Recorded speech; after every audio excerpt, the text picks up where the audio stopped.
বাংলা চলচ্চিত্র জগতের পরিচিত ও জনপ্রিয় মুখ সুদীপ্তা চক্রবর্তী। বহুদিন ধরেই অভিনয় জগতের সঙ্গে যুক্ত এই অভিনেত্রী নিজের দক্ষ অভিনয়ের মাধ্যমে দর্শকদের মনে আলাদা জায়গা তৈরি করেছেন। বড় পর্দা থেকে ছোট পর্দা, আবার ওটিটি প্ল্যাটফর্মেও সমান স্বচ্ছন্দ তিনি। অভিনয়ের পাশাপাশি ব্যক্তিগত জীবন নিয়েও বহু সময় চর্চায় উঠে এসেছেন সুদীপ্তা। বর্তমানে সুখী দাম্পত্য জীবন তাঁর। পরিবার এবং কাজ নিয়ে ব্যস্ত থাকলেও তাঁর জীবনের প্রথম অধ্যায় কিন্তু এতটা সহজ ছিল না।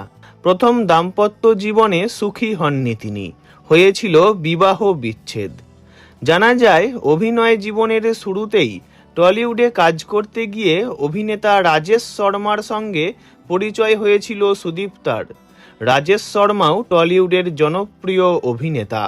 সেই পরিচয় ধীরে ধীরে প্রেমের সম্পর্কে পরিণত হয়। বহুদিন ধরে একে অপরকে চেনা জানার পর 2004 সালে তাঁরা বিয়ের বন্ধনে আবদ্ধ হন। ভালোবেসে শুরু হয়েছিল তাঁদের নতুন দাম্পত্য জীবন। সেই সময় টলিপাড়ার পরিচিত দম্পতিদের মধ্যেই ধরা হতো তাঁদের। তবে সময়ের সঙ্গে সঙ্গে সম্পর্কে দূরত্ব বাড়তে থাকে। বিয়ের কয়েক বছরের মধ্যেই তাঁদের সম্পর্কের সমীকরণ পুরোপুরি বদলে যায়। নানা রকম মনোমালিন্য, অশান্তি, দাম্পত্য কলহের জেরে তাঁদের বিচ্ছেদ ঘটে।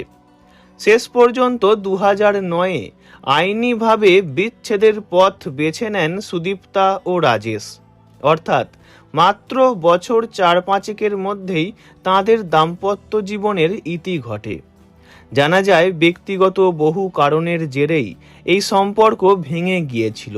তবে বিচ্ছেদের সময় কিংবা তারপরেও একে অপরের বিরুদ্ধে প্রকাশ্যে কোনো তিক্ত মন্তব্য করতে দেখা যায়নি তাঁদের।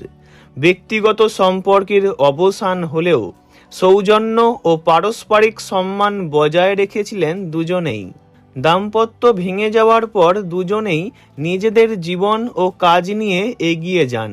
পরে 2014-এ পরিচালক অভিষেক সাহার সঙ্গে নতুন করে বৈবাহিক জীবন আরম্ভ করেন সুদীপ্তা চক্রবর্তী।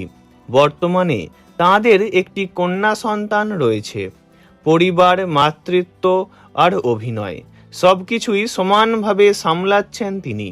অন্যদিকে অভিনেতা রাজেশ শর্মাও নিজের ব্যক্তিগত জীবনে নতুন অধ্যায় শুরু করেন।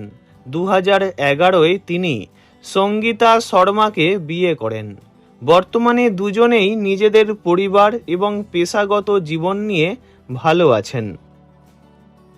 ভিডিওটি ভালো লাগলে লাইক করবেন, অন্য কারো বিষয়ে জানতে কমেন্ট করবেন।